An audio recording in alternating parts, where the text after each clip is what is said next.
para ustedes. Ya lo vamos a ver en pantalla, por favor. Muy bien. De esta manera, ustedes descargando este QR pueden acceder y hacer preguntas si tienen a los conferencistas, inquietudes, y con mucho gusto la organización les dará respuesta. Así que ahí les dejo para que descarguen el código QR. Bien, vamos a dar paso a la presentación del Centro de Estudios Sociales y Laborales CESLA sobre ausentismo, incapacidades y reubicación laboral. Para esto invitamos a Catalina Sepúlveda, a Tomás Jaramillo e Isaac Hurtado. Adelante, por favor.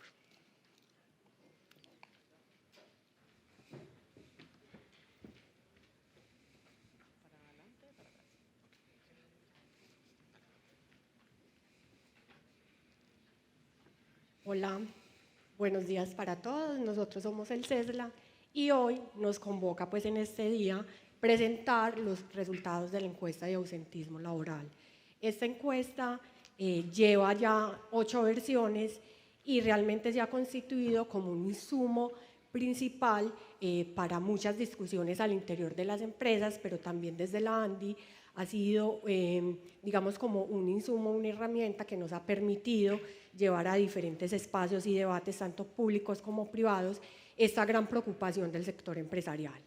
Si bien sabemos que es una preocupación el tema del ausentismo, de las incapacidades y de la estabilidad laboral reforzada, también queremos hacer como ese reconocimiento al esfuerzo que día a día las empresas hacen para que estos indicadores no impacten de forma, digamos, como tan severa la competitividad de las compañías.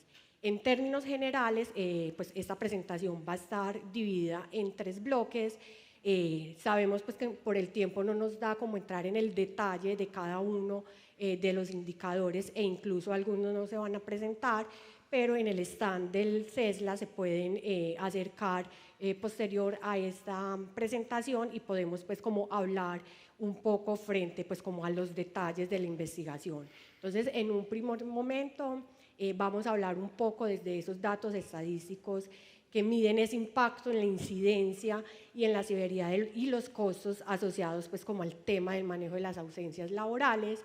Este va a ser presentado por Isaac Hurtado, que es economista. Un segundo momento más pensado desde la estabilidad laboral reforzada, el cual busca hacer como una aproximación a ese tema de restricción de trabajadores con restricciones médicas y reubicaciones. Lo voy a presentar yo. Y un tercer momento que será presentado por Tomás Jaramillo, el cual está enfocado más desde un análisis jurídico frente al ausentismo laboral y en general pues como a novedades que actualmente se han presentado en materia legislativa frente a la estabilidad laboral reforzada. Por este lado pues tenemos digamos con grandes rasgos el presidente de la ANDI pues ya hizo como una introducción a la encuesta, pero sí queremos como resaltar, pues como para no entrar propiamente en el tema, pues como de la representatividad, es que año a año este instrumento se ha consolidado pues como una fuente de información, no solamente para el sector empresarial, sino en general, como un mecanismo también de llevar al debate las discusiones frente al ausentismo. Pues actualmente, digamos, los sectores que han tenido una mayor relevancia o participación dentro de la encuesta ha sido el sector de la industria, comercio. Queremos también como resaltar que si bien es una empresa que responden 128 empresas, son 128 empresas, digamos, grandes y constituidas formalmente, que representan a su vez 334.753 trabajadores, que en grandes términos pues representan el 6.5% del empleo formal asalariado. Entonces realmente, si bien el número de empresas seguramente puede sonar pequeño, si vamos a traducir el número de impactos en cuanto al pues a trabajadores y porcentaje de la nómina total que representa, es altamente representativo. Bueno, buenos días. Como les decía Cata, yo les voy a hablar sobre la incidencia, severidad y costos del ausentismo laboral. Pues antes de iniciar, quisiera hacer como 2 disclaimers. Pues la primera es que los datos, los resultados que vamos a ver tienen como mucha tiene que ver mucho con la dinámica que tuvo el COVID, tanto en casos positivos, nuevos casos positivos diarios, tanto, y las muertes también diarias. Bruce pues, hizo ya como una antesala a lo que son los resultados de la encuesta. Bueno, esta gráfica son los casos de ausentismo laboral por trabajador para entre 2014 y 2021. Lo que encontramos son básicamente tres causas. La primera, pues, que corresponde a enfermedades generales incluyendo COVID, representan el 52.8% de ese 1.89 casos. Si le quitamos el COVID, queda más o menos en el 34%, es decir que un 19% de estos casos corresponden únicamente a COVID. Esto en términos de días es alrededor de 0.37 casos.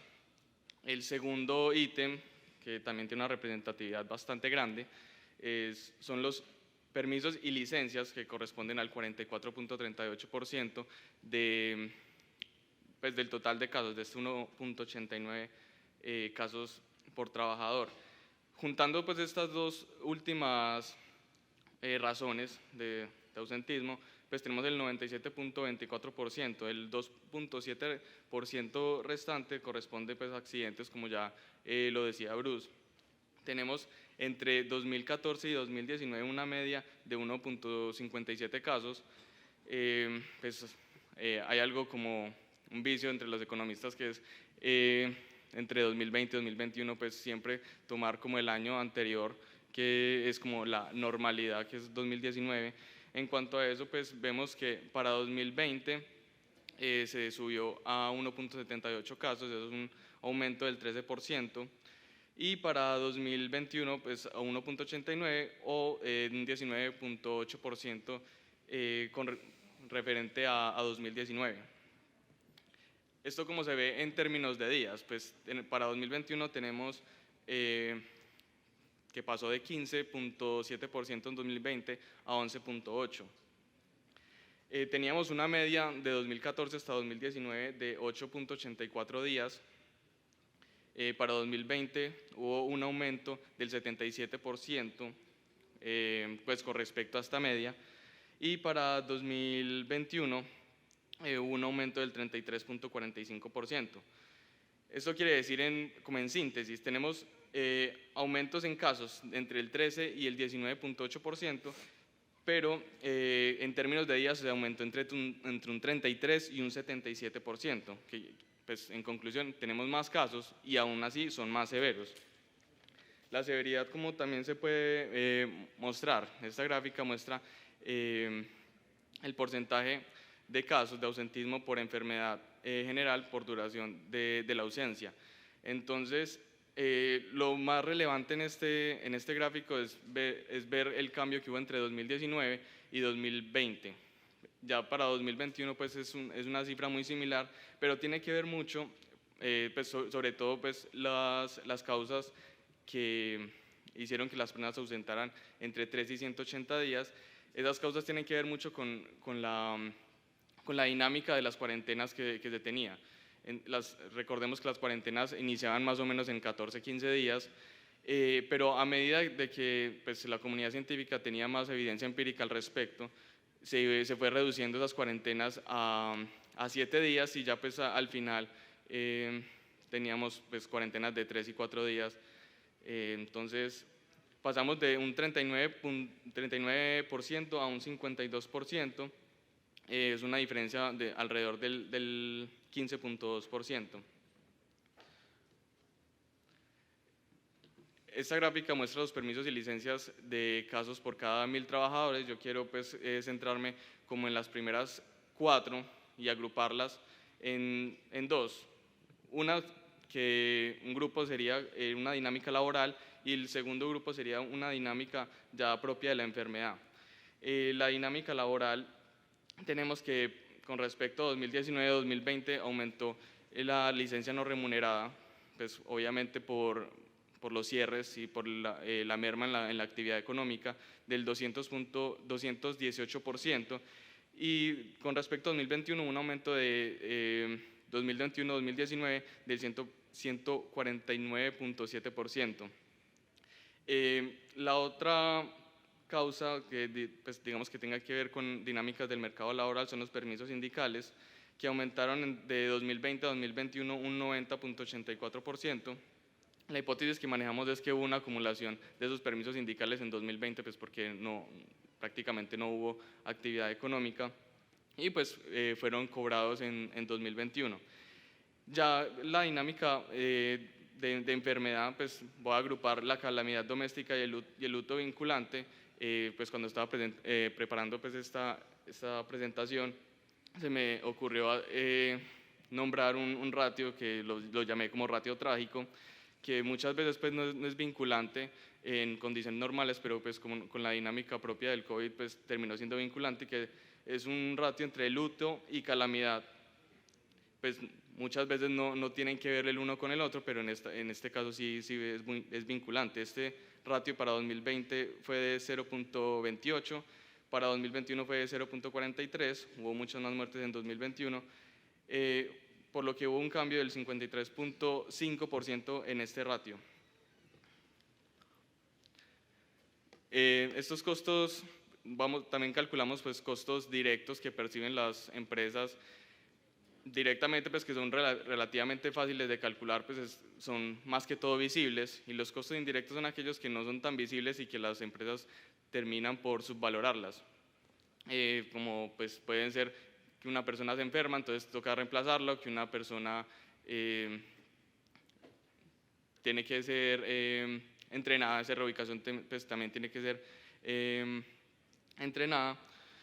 Entonces tenemos estos costos asociados al ausentismo laboral como porcentaje del salario del trabajador.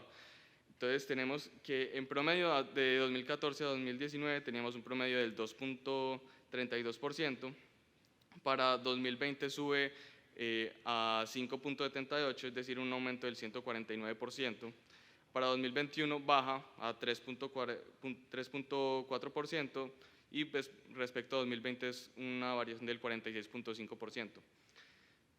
Eso, pues, si lo miramos como porcentaje de la carga extrasalarial que calculamos en la ANDI, pues tiene en cuenta pensiones, tiene en cuenta ARL, tiene en cuenta vacaciones, entre muchas otras cosas. Tenemos que las empresas tienen una carga extrasalarial para salario mínimo de alrededor del 62.4%. Si miramos cuánto fue los costos por ausentismo laboral, digamos que ese 3.4% aumenta, llega a esos costos extrasalariales al 65%, un poco más del 65%, pues, y eso pues, mensualmente se representa 30.900 pesos, y que en términos anuales termina siendo 370.000 pesos. Otro punto muy importante pues, dentro del análisis de la encuesta para el año 2020 y para el año 2021 respectivamente fue hacer un zoom especial en mirar esos casos de ausentismo laboral que estaban siendo motivados por el COVID. Pues sabemos de los cierres y las cuarentenas pues, como obligatorias y que se presentaron pues, durante el año 2020, pero claramente los altos picos, tanto de contagios como de muertes, se dieron fuertemente, pues fue en el año 2021. Entonces, si bien venía, digamos, como un proceso de reapertura económica, también se venían dando estos picos de contagios que, como mostraba Isaac en la primera, pues como parte de la presentación, lo que hace es que los casos de ausentismo suban, aún así que la severidad en días disminuya, porque claramente, pues como se venía cambiando la legislación frente al tema. Entonces, rápidamente queremos pues como comentar cuáles fueron pues como esas dinámicas del ausentismo frente al COVID, y tenemos en esta primera gráfica pues de ausentismo motivado por COVID en casos, tomamos como una escala de 1.000 trabajadores como para hacer un poco más representativo el dato, y tenemos por ejemplo que para el 2021 los casos COVID sospechosos con ausentismo e incapacidad fueron los que más se presentaron. Tenemos que por cada 1.000 trabajadores en promedio al año pues se presentaron 1.106 casos, es decir, un promedio pues, o un porcentaje aproximado del 11% pues como de los trabajadores de una compañía que tenga 1.000 trabajadores. En cuanto a los días, pues como que estaban motivados por ese tema de ausentismo, si bien se ve la disminución en cuanto pues al 2020 y al 2021, como les veníamos diciendo, realmente responde es porque pues el gobierno nacional, a partir pues como de la evolución de la pandemia, iba disminuyendo los días en los que se debía hacer como ese aislamiento del trabajador. Entonces claramente pues como la severidad o la duración de los casos COVID también pues como que se ve modificada. En este punto de ausentismo pues también es de resaltar que si bien pues es un tema que se sale de las manos, pues no era algo que las empresas y en general pues la sociedad no esperaba pues enfrentar una pandemia. Realmente al interior de las compañías se ve la gestión, no solamente digamos como de que el ausentismo no afecte en términos de productividad, sino de también lograr pues como generar espacios sanos para sus trabajadores. Entonces de este modo pues ya pasamos al segundo bloque, el cual va a estar centrado en mirar esos temas de estabilidad laboral reforzada y más allá pues como lo decíamos al principio, de mostrar estos indicadores que claramente uno los ve y puede ser alarmantes, es también resaltar que año a año en las estadísticas uno puede ver que realmente las empresas cada vez dentro de sus estrategias internas han venido pues incluyendo dentro de su gestión temas para, digamos, disminuir los impactos y los efectos negativos que el ausentismo y la estabilidad laboral les pueda generar. Como ya decíamos también, digamos que el año 2020 y 2021 guardan ciertas particularidades y digamos que todas o gran parte de esas ausencias estaban muy motivadas pues como por el tema del COVID, pero también, digamos, por ejemplo, para el año 2021, en caso de esos trabajadores con restricciones médicas, que son todos pues, aquellos trabajadores que tienen alguna recomendación o criterio por un profesional de la salud que le limita ciertas funciones dentro de la compañía, vimos un aumento, pasar de 33 trabajadores en un promedio de 1.000 trabajadores a 41. Digamos que este aumento principalmente pues lo vemos es en los trabajadores que representan alguna comorbilidad. Como sabíamos, pues tenían algunas restricciones a la hora de ingresar pues, a las compañías o a las empresas que estaban teniendo ya pues, como una actividad económica presencial, puesto que digamos que tenían esa estabilidad durante este periodo. Y asimismo, los trabajadores reubicados, que como vemos, si comparamos desde el 2014 pues, como hasta el 2019, que es el año prepandemia, veíamos una disminución. Realmente se ha venido pues como dando un tema de gestión en cuanto a los trabajadores pues, y a las reubicaciones, y es lo que nosotros hablamos. Realmente se ve que las empresas le están aportando y buscando ese tema de alertas tempranas. ¿Para qué? Para poder romper con ese ciclo de la estabilidad. Realmente una ausencia reiterativa ya es un mecanismo de alarma que te puede generar, bueno, hay que hacer algo en estos casos, porque posiblemente pueda surgir de ahí un tema de estabilidad laboral reforzada. En cuanto a los trabajadores que no le generan una relación productiva, solamente tomando en cuenta pues como los trabajadores con restricciones médicas, tenemos también una disminución significativa para el 2021 respecto al año 2020. Como pues, lo resaltamos en la gráfica, realmente ese aumento en el 2020 se da principalmente por esos trabajadores que tenían alguna comorbilidad, que estaban en las casas y no podían pues, asistir a sus lugares de trabajo. Entonces, para el 2021, a medida que digamos, esas rigideces que establecía el manejo de la pandemia se fueron flexibilizando, pues también ya se generaba una mayor relación productiva. Y en cuanto a los costos, acá estamos hablando solo de costos de trabajadores que representaron pues como algún tema de reubicación o restricción médica.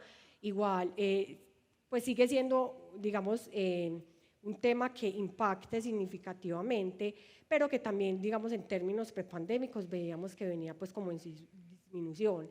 En el 2021, digamos que aumenta significativamente, pero también, y es muy reiterativo, también viene muy asociado al tema de trabajadores que representaron pues como algún tipo de recomendación médica, puesto que los empleadores se tuvieron pues como que ver en la obligación de empezar a adaptar puestos y generar nuevas capacitaciones para poder ubicarlos en su empresa, pues como en otras actividades similares. Y como vemos, pues el color naranjado representa esos costos indirectos que fueron los que realmente tuvieron como ese crecimiento. Y esos costos indirectos asociados principal a ese tema, pues como de reubicación. Ya pues como para terminar este punto y darle la palabra a Tomás, esta gráfica que para el CESLA se ha constituido, digamos, como en uno de los temas de mayor interés y preocupación, y es el tema de la distribución de los trabajadores a partir pues como de esa pérdida de capacidad laboral.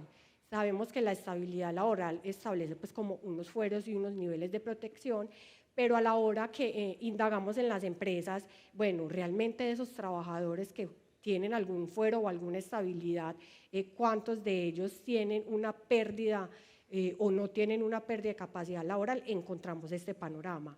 Sin pérdida de capacidad laboral o que están en procesos de calificación, para el 2021 fue el 92% de esos trabajadores que reportaron alguna restricción y reubicación.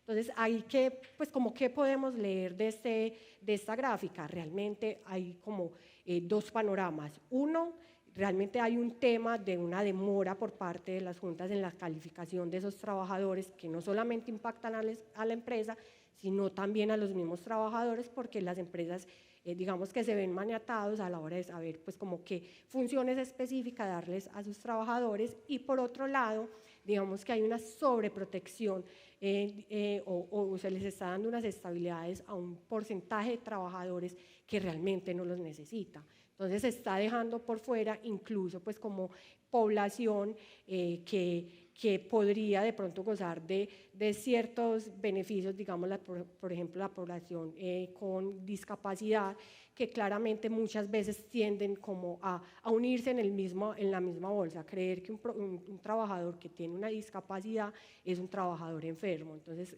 también la idea es hacer ese llamado y a romper ese mito y poder mirar que tanta de pronto rigidez hacia una población tan mínima, lo que está dejando por fuera del mercado laboral es un gran número de trabajadores con las condiciones para trabajar activamente. Gracias. Bueno, vamos a continuar ahora con el análisis jurídico al ausentismo y la estabilidad laboral reforzada. Aquí, ya, ahora sí.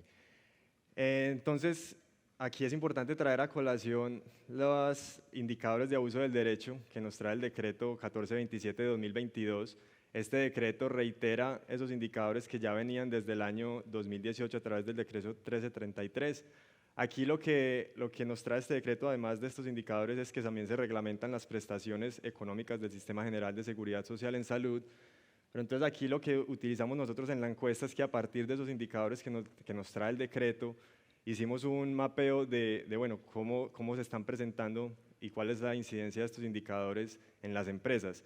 Como vemos en la muestra no se toman datos para 2020 porque pues en ese momento, a partir de la pandemia, enfocamos algunas preguntas más en torno a temas COVID, retomamos la pregunta para el año 2021, vemos cómo en la mayoría de indicadores cayeron de manera sustancial.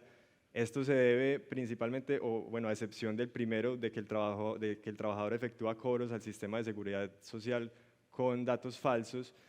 Esto se debe a esta caída en la mayoría de indicadores a que, bueno, estábamos en el año 2021 donde gran parte de los trabajadores aún estaban trabajando desde casa, se estaban presentando, era la mayoría de casos asociados a COVID-19 y pues esto conllevó también a que los casos de incapacidades en general decayeran y pues al decaer ese número de incapacidades pues también cayeron de manera sustancial los casos de abuso del derecho.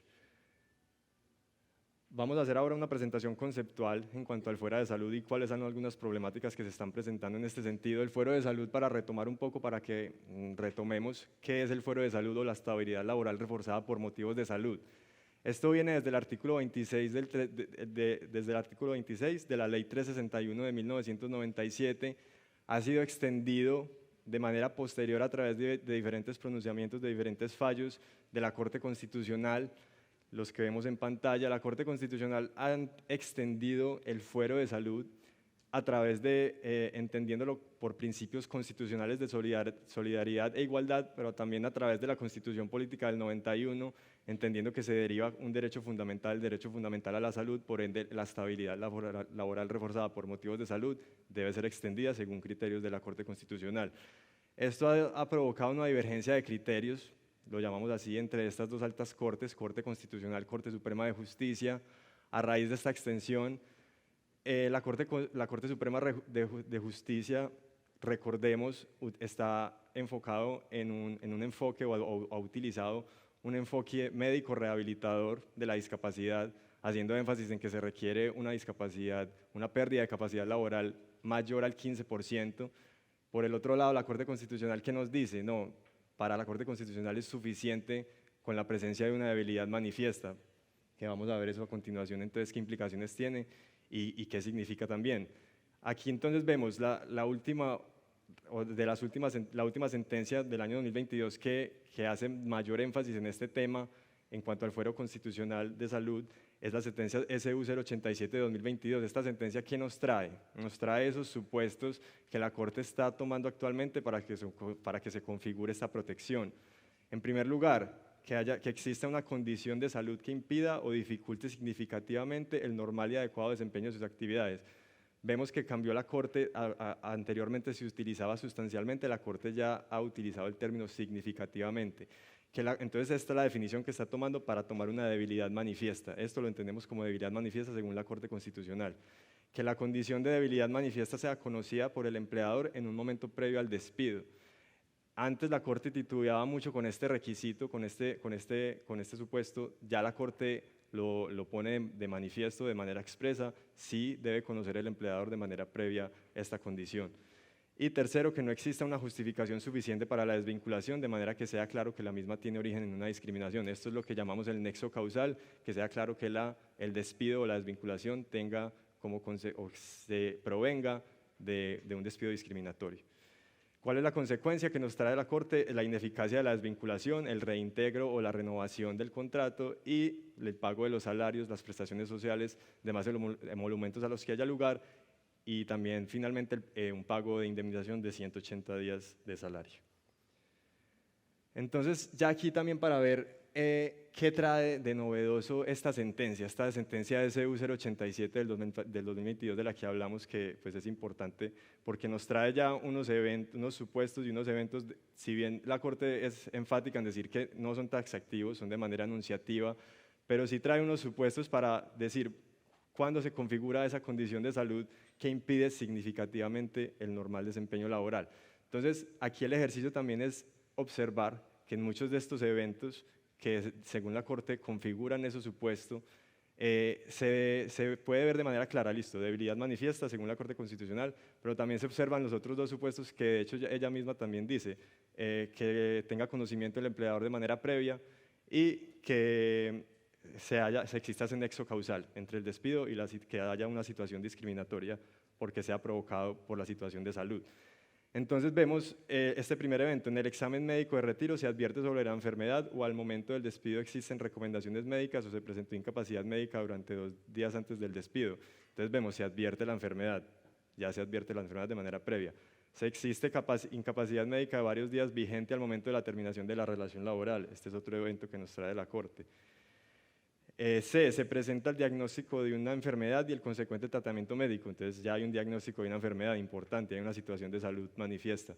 Existe el diagnóstico médico de una enfermedad efectuado durante el último mes del despido. Dicha enfermedad es causada por un accidente de trabajo que genera consecuentes incapacidades médicas anteriores a la fecha de terminación de la vinculación y la calificación de la pérdida de capacidad laboral tiene lugar antes del despido. Entonces, hablamos antes del despido, siempre es muy importante esto porque vemos que aquí estamos haciendo énfasis en la condición de salud, pero la Corte ya también trae esos dos requisitos y los pone de manifiesto en estos eventos que pone de manera enunciativa.